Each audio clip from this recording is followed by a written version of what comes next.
Hi, it's Natalie with your card and movement practice. It's been a while and I have been pondering our High Priestess.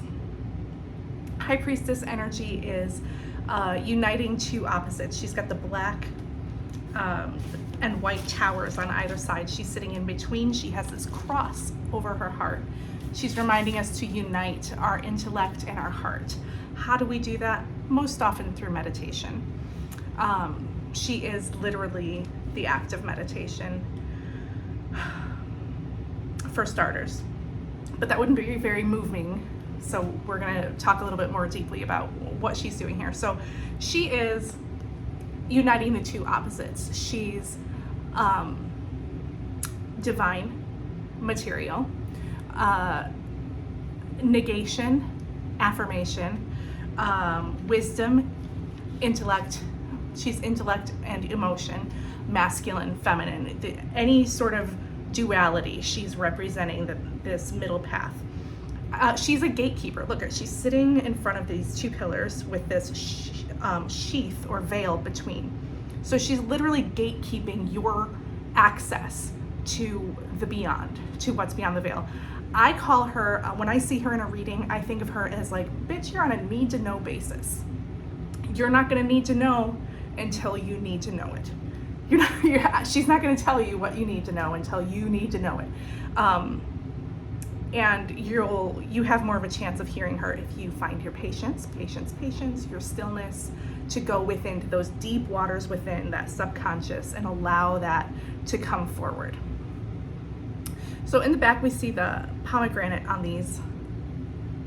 this veil. This is one God manifesting as many. So this like veil of source, as you see it, she gives you access to whatever you want to call it, whatever its name is to you.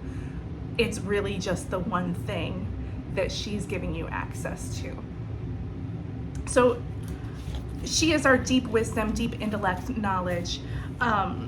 What you also kind of keep in mind, her patience. So what do we practice in meditation? We practice patience to allow our intuition to come forward. We have she's goes between being receptive and active. Memory, she's our dream guide. She's translating experience into wisdom. She's reminding us to be discriminating in our choices. Look around. Sometimes we need to look in both directions before we cross the road. Look around, and then take your time. Rethink and modify your unconscious habits that create automatic reactions and strong emotions so that you can go forward with a conscious behavior instead. She is water. She's the moon in Cancer. So really protective, sensitive. She has a connection to the past, a depth of feeling and imagination. She's the moon, so she's in flux. She's water. She's in flux. She's flowing. She's ever changing. You can't step in the same river twice. And coming to that idea of motion, her Hebrew letter is Gimel. This is the third letter of the Hebrew alphabet, Gimel. It stands for nourish, wean, camel, bridge. So to nourish something is to let it ripen fully, to pour into it until it ripens fully. To wean, again, is that idea of not taking something away that's needed, but to wean is to fulfill the need so much that it no longer becomes a need. And the camel was this fulfiller of milk, of movement for the desert families. So able to cross and carry from one thing to the other. A bridge is the means and access to and support through our journey from one side to another to access what we need. So for our movement practice with this idea of Gimel in mind, we're going to practice bridge and we're going to practice camel for our BJ High Priestess. So for your practice today, you'll see I have a chair, I have access to a wall or two, or even a door frame would be helpful, but wall for sure. You might move around. Maybe a little blanket or something underneath your knee. All right. So to start off with, camel is a chest opener. We need to open our chest. So to standing in a doorway or two corners of a wall, you can bring your hand to either side and just start to walk forward, rotating those shoulders back and sliding the shoulder blades down the back. Lifting the heart, sliding the shoulders back. Strong glutes, pressing the hips forward. Pause here, take a few deep breaths, thinking about breath traveling down the length of your spine and broadening across. Again, connecting that divine cross and material cross in the body. Breath moving down vertically and laterally. Side to side, armpit to armpit. For 3, 2, 1, and done. Rolling those shoulders back. We'll prep the body for the shape of camel with bridge pose. They're very similar. And for bridge pose, you'll lay all the way on the floor.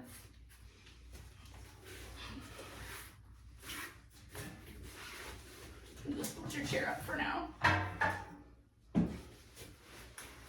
You lay all the way on the floor. The feet are hip distance apart. The knees are bent. And the head is focused directly, the eyes are focused directly above, straight at the ceiling. We never want to lift our hips off the mat and turn the head. So for safety reasons, to protect that neck, eyes stay focused above. We brace the feet. I'm going to walk the shoulder blades under the body, turn the palms out so the thumbs are pointing away from my midline.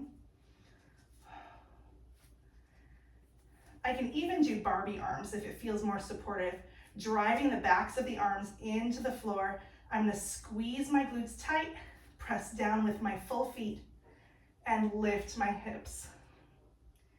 Again, finding breath that moves down vertically into the body and expands laterally towards the armpits, expanding the rib cage.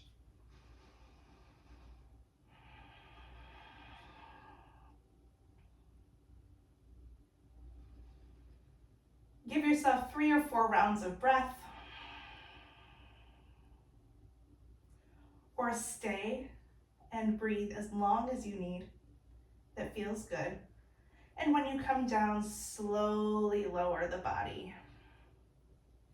We can roll to one side and press yourself back up. Go nice and slow, taking your time.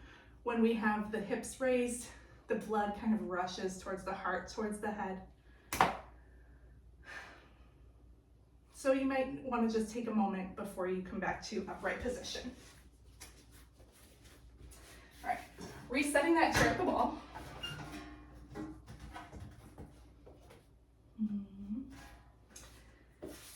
We're going to do some camel prep.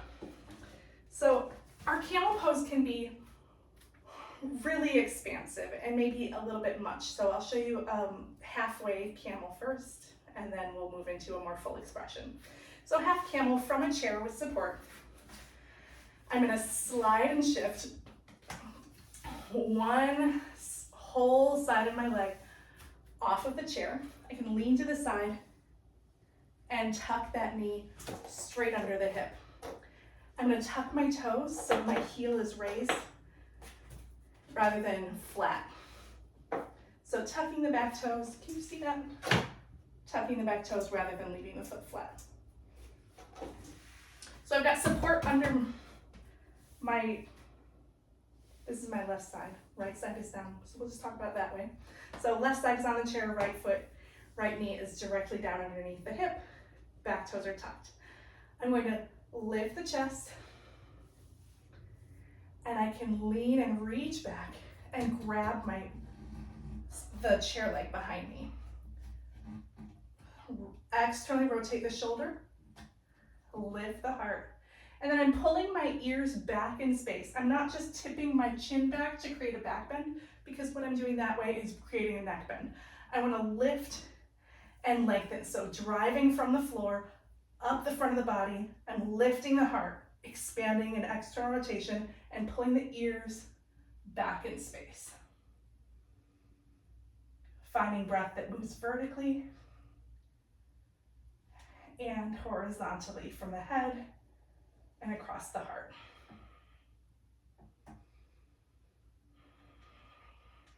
I want to think about squeezing my glute and allowing this hip to press forward, opening across the front of the pelvis. For 3, 2, 1. Leaning, getting the weight off that lower knee and shifting the weight to the other side. So if your knee is tender, you might have a blanket or something you place on the floor. It'll help ease that sensation. All right, so shifting to one side. Now my right glute and leg are supported with the chair. My left toes are tucked behind me. Left knee is underneath. So I'm lifting the chest. I'm pushing down to the floor so I can create that lift in the spine, that strengthen my glute. And then I'm reaching behind for that chair leg. I can support at the knee if I have room there, or I can use a hand at the chair to help lift the spine. Externally rotate the shoulders and pull the ears back in space. Being careful not to just drop the head backwards, but press the ears back.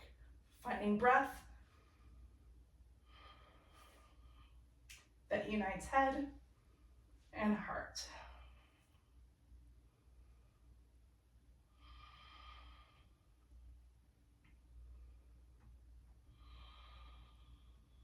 For 3, 2, 1.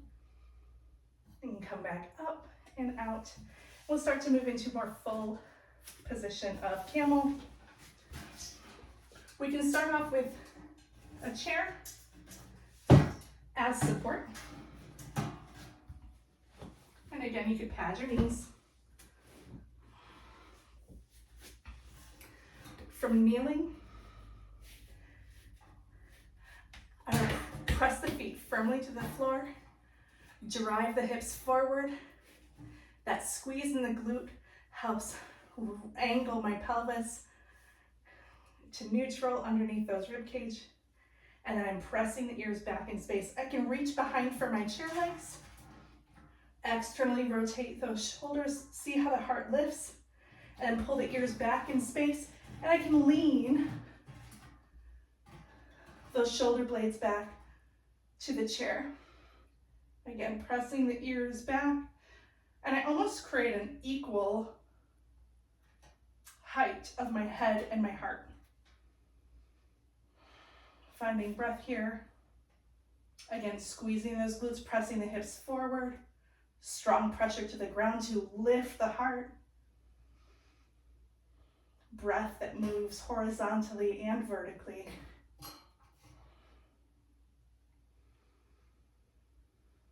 Through the body.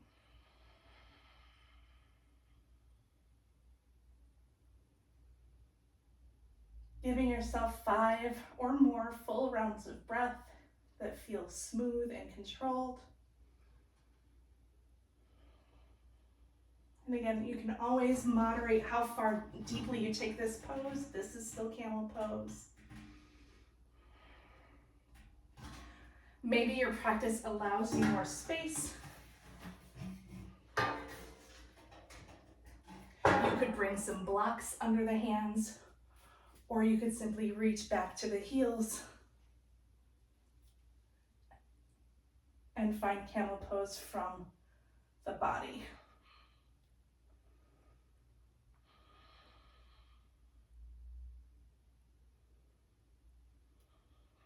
When you're ready to come out, Tuck the chin towards the chest. Strong core brings you back up. And you can find a comfortable place to sit.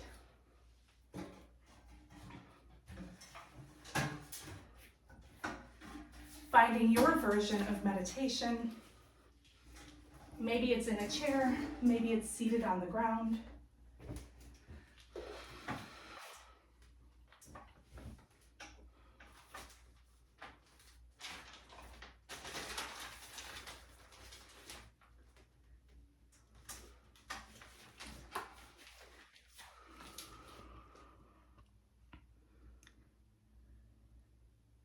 For the High Priestess,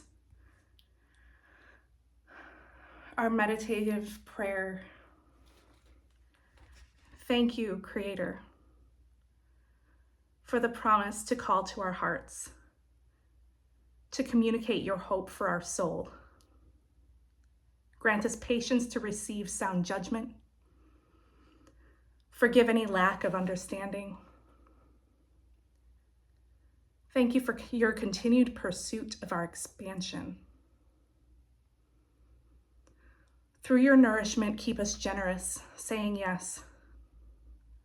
Allow us to become sources, continuous bestowal of loving kindness on earth. Divine Mother, send your angel Gabriel to carry your messages from the dark of our subconscious into the light of our heart, to guide us between the physical and the divine, to give us strength to stand in our convictions, remembering who we serve in order to negate suffering and affirm peace.